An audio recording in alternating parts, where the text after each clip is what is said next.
Et aujourd'hui, nous allons plonger dans un sujet particulièrement intriguant, la résidence principale dans une société civile immobilière, stratégie miracle ou bancale. La SCI est souvent vantée pour ses nombreux avantages dans la gestion et l'optimisation de patrimoine immobilier. Mais qu'en est-il lorsqu'il s'agit d'y loger sa propre résidence principale? Est-ce une stratégie astucieuse pour maximiser les avantages fiscaux et optimiser la gestion de votre bien, ou bien une manœuvre risquée avec des conséquences inattendues? Pour explorer cette question, j'ai le plaisir d'accueillir Thomas Jimenez, expert en fiscalité immobilière et en stratégie patrimoniale. Thomas est réputé pour ses analyses approfondies et ses conseils pratiques sur l'utilisation des SCI dans divers contextes. Aujourd'hui, il nous aidera à comprendre si cette stratégie peut réellement transformer votre gestion immobilière ou si elle comporte des pièges à éviter. Et avant de commencer ce podcast, je vous remercie de nous mettre la note de 5 étoiles sur Spotify ou Apple Podcast si vous appréciez notre contenu et que vous nous écoutez toutes les semaines. En effet, cette simple note nous aidera à continuer à vous offrir un contenu de très haute qualité. Et si vous nous écoutez, mais vous n'êtes toujours pas abonné, cliquez tout simplement sur le bouton s'abonner. Ça y est, préparez-vous à une discussion enrichissante qui pourrait bien changer votre approche de la gestion de votre résidence principale.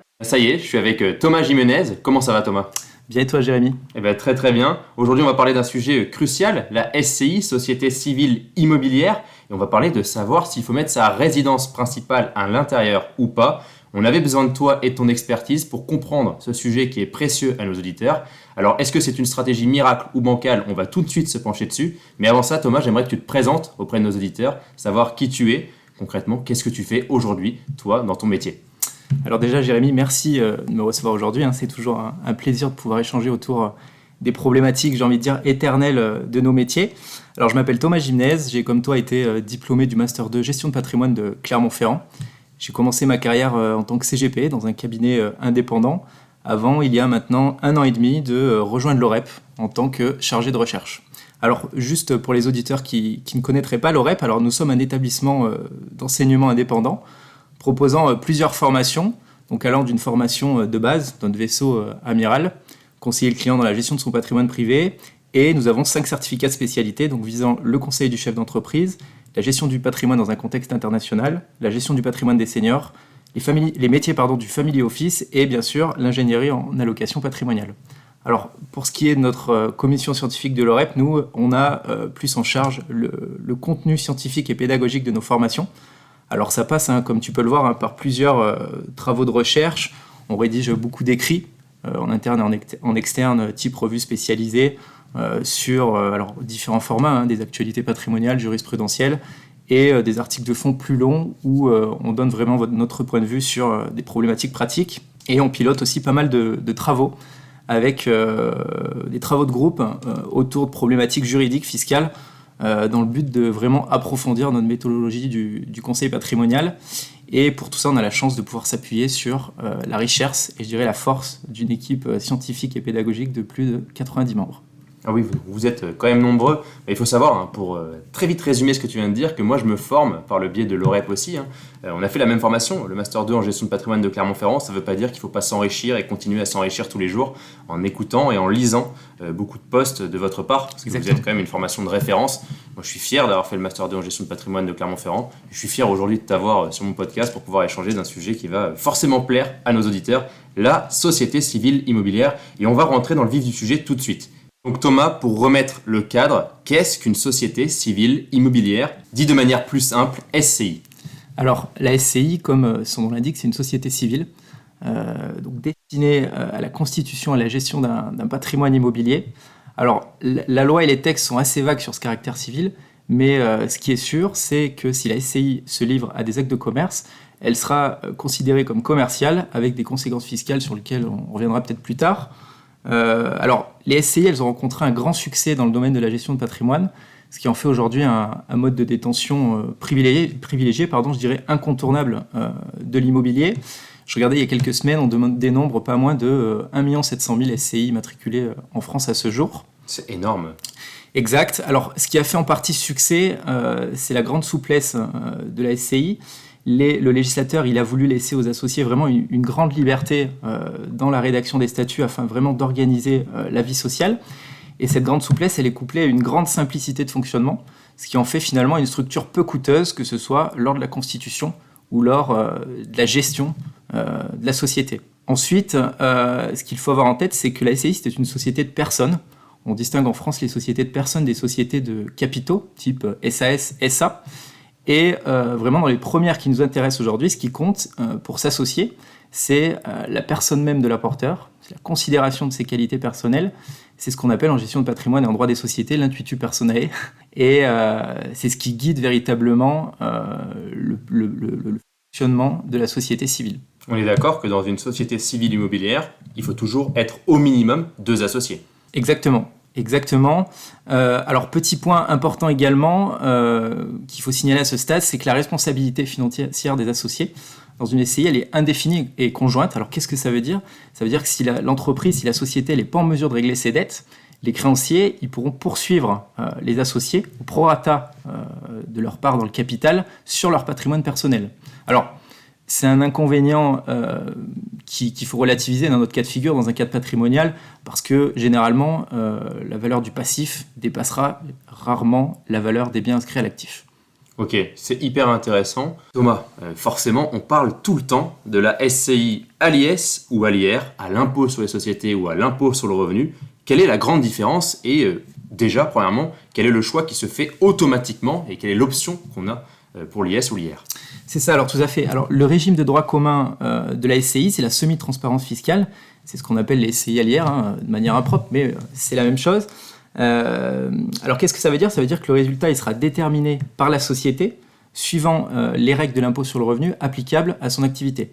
Donc, si la SCI réalise de la location nue, ce sont les règles relatives aux revenus fonciers qui vont s'appliquer.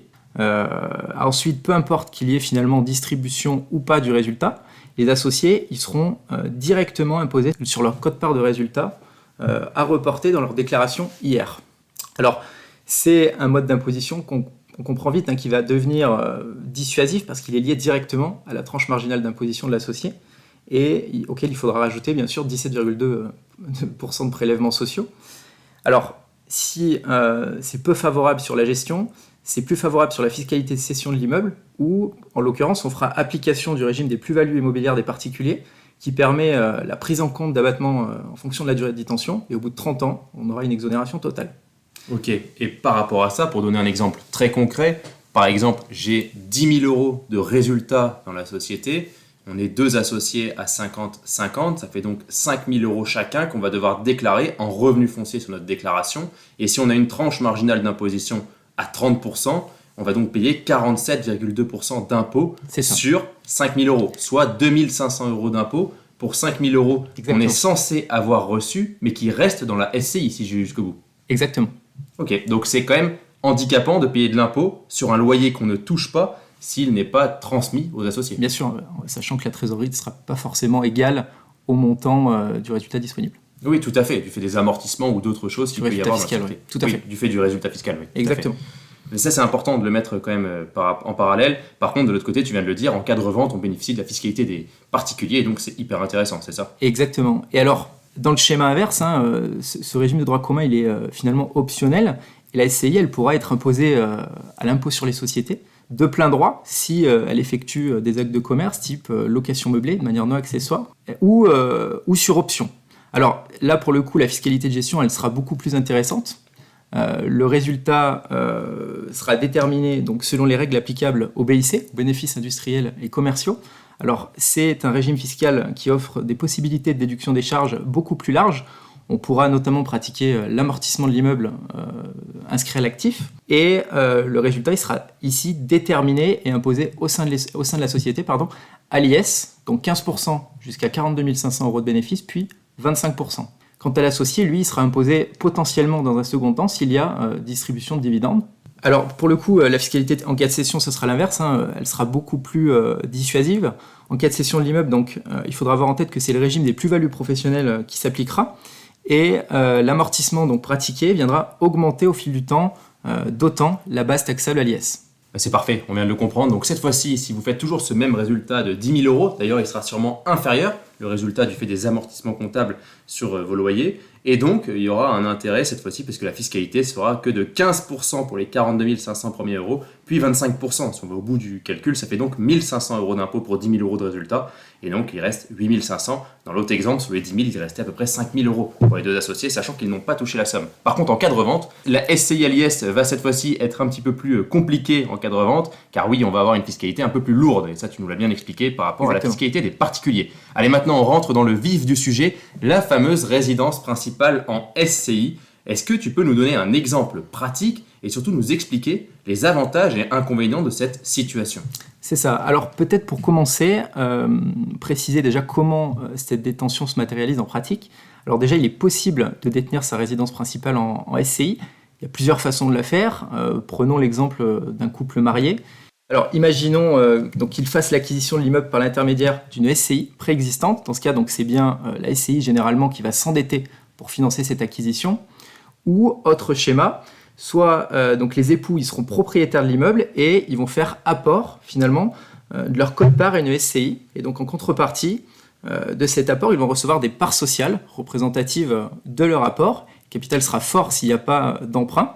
En revanche, alors on le sait, en pratique, les propriétaires auraient certainement financé l'immeuble par emprunt. Alors il y a plusieurs schémas possibles. Soit ils conservent l'emprunt à leur nom et ils continuent de rembourser les échéances. Donc ils apportent dans ce schéma seulement le bien à la société.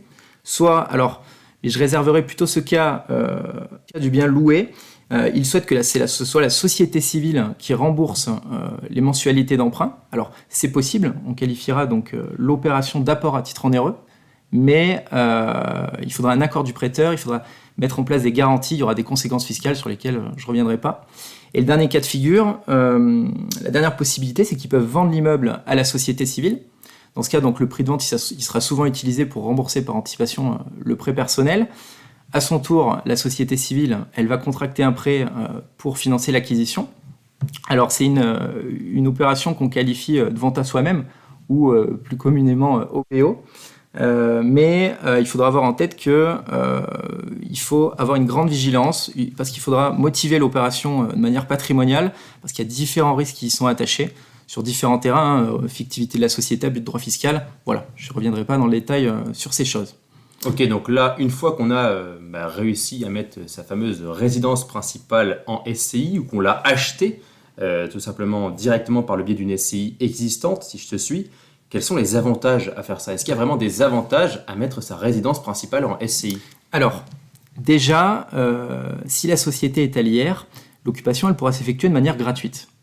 Comme l'immeuble est à usage d'habitation, il faudra bien avoir en tête que l'absence de loyer, elle aura pour conséquence l'impossibilité de déduire des charges. À l'exception d'une déclaration fiscale qu'on déposera à la constitution de la société, il n'y aura pas de déclaration annuelle à effectuer s'il n'y a pas de changement dans la société. Alors, il faudra faire attention, je le signale, au versement d'un loyer modeste, non représentatif de la réalité, simplement pour rendre déductible des charges sur la résidence principale, parce que là, pour le coup, l'opération elle sera passible d'abus de droit.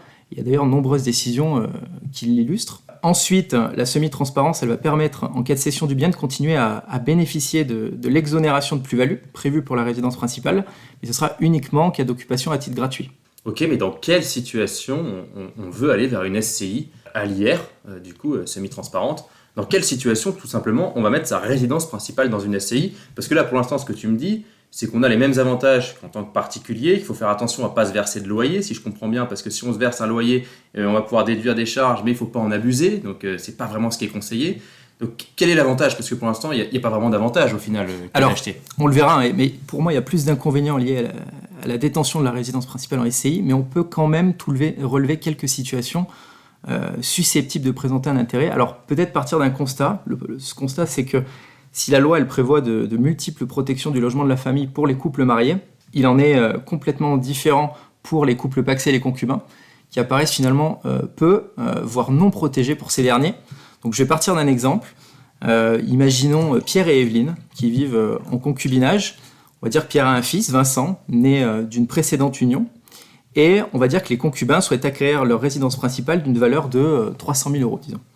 Alors, en cas de prédécès de l'un ou de l'autre, bien entendu, ils vont souhaiter que le survivant conserve la jouissance du logement. Alors, le premier constat qu'on peut faire, c'est qu'en cas de décès de Pierre, Evelyne, elle n'a aucun droit dans sa succession. si bien que la moitié indivise de Pierre reviendrait à son fils Vincent. Donc elle se retrouverait en indivision avec son fils. Exactement, donc Evelyne se retrouvera en indivision à 50-50 sur le bien avec le fils de son compagnon. Ok.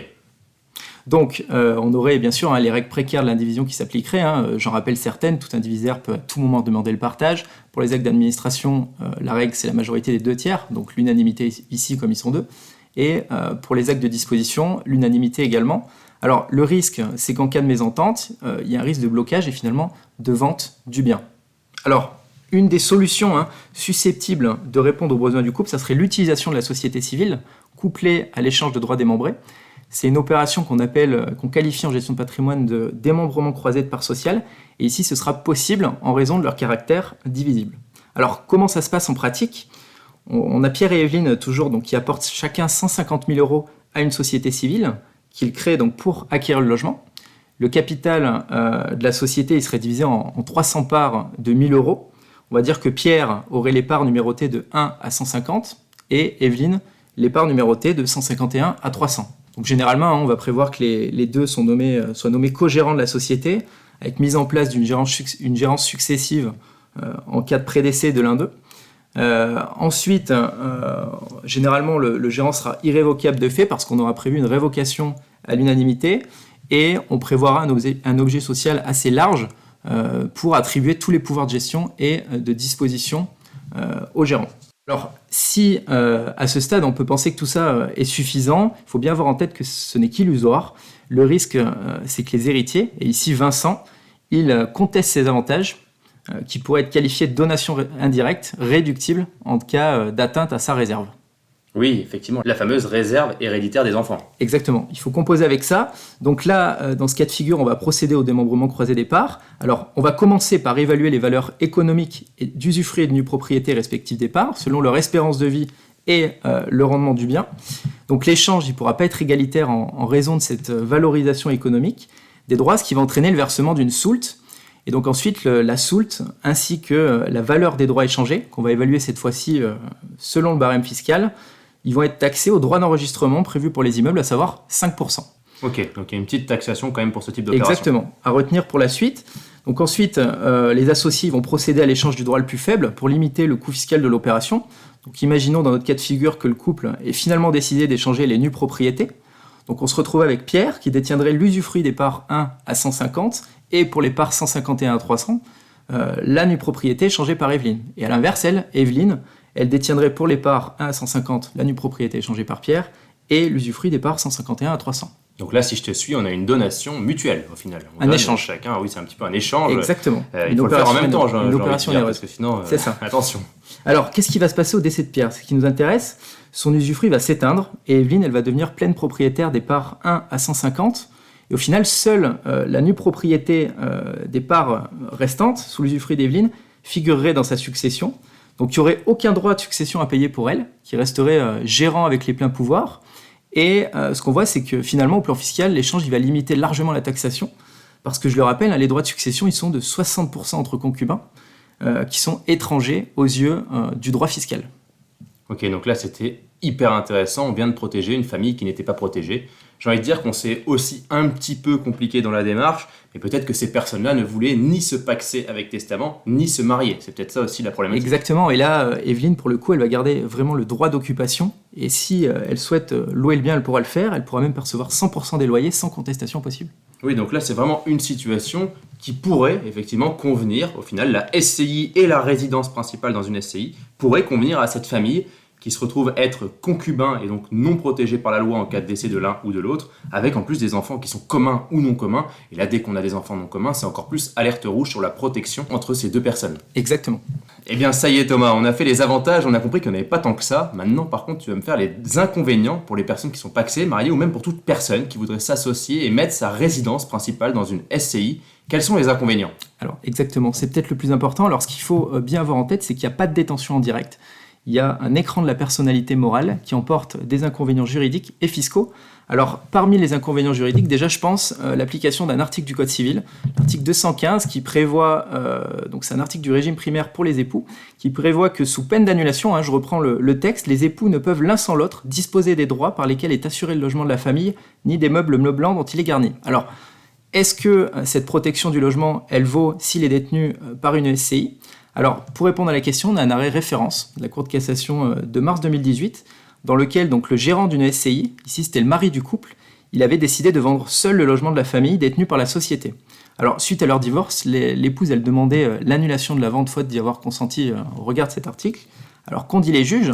Pour la Cour de casse, cette protection, elle ne joue, je vais reprendre ces termes, qu'à la condition, lorsque ces droits appartiennent à une SCI, dont l'un des époux au moins est associé, que celui-ci soit autorisé à occuper le bien en raison d'un droit d'associé ou d'une décision prise à l'unanimité de ceux-ci.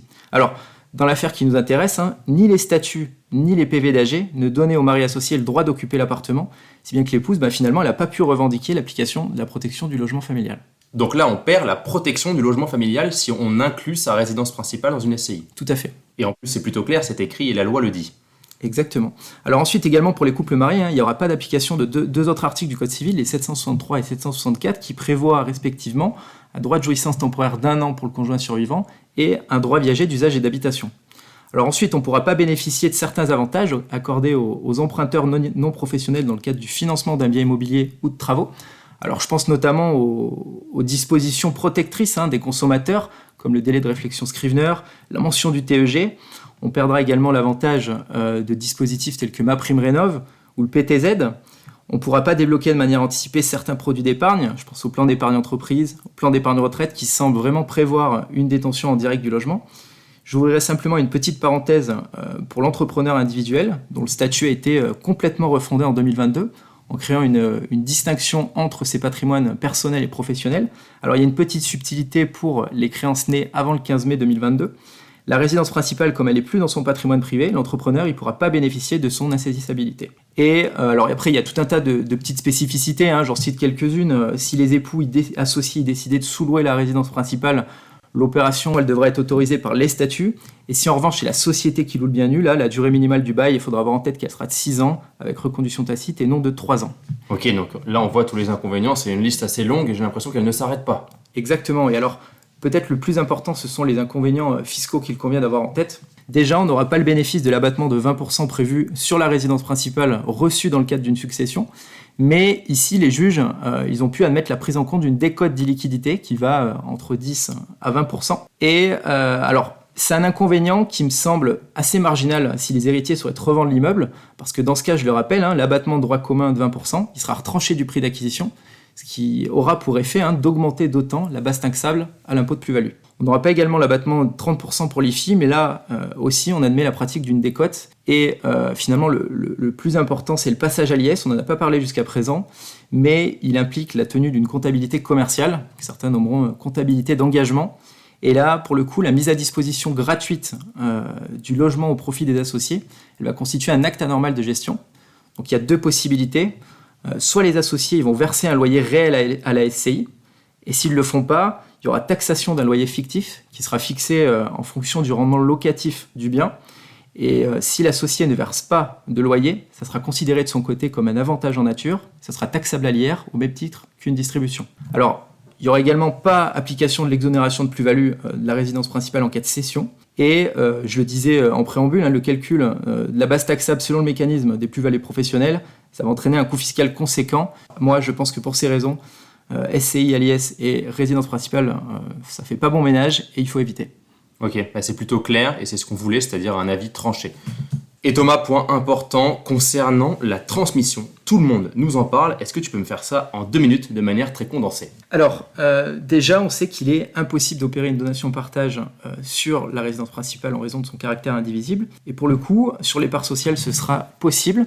Et on va faciliter la transmission. Et là encore, on va contourner l'indivision qui aurait existé directement sur le bien. On peut coupler cette transmission avec le démembrement de propriété. Imaginons simplement des parents qui souhaitent transmettre progressivement leur patrimoine à leurs enfants en conservant le pouvoir et le revenu. Ils transmettront la nue propriété des parts en réservant l'usufruit. Et là encore, dans les statuts, on va les nommer co-gérants. Ils seront révocables à l'unanimité. Ils conserveront au moins une part en pleine propriété pour garder la qualité d'associé. Et alors vraiment, j'insiste là-dessus, il faudra être vigilant à la rédaction de l'objet social qui va définir le périmètre des pouvoirs du gérant. Ok, et je pense que ça c'est important d'aller plus loin dans le sujet, mais c'est pas le sujet du jour, mais c'est important de comprendre effectivement la SCI peut trouver quelques intérêts dans la partie transmission du patrimoine.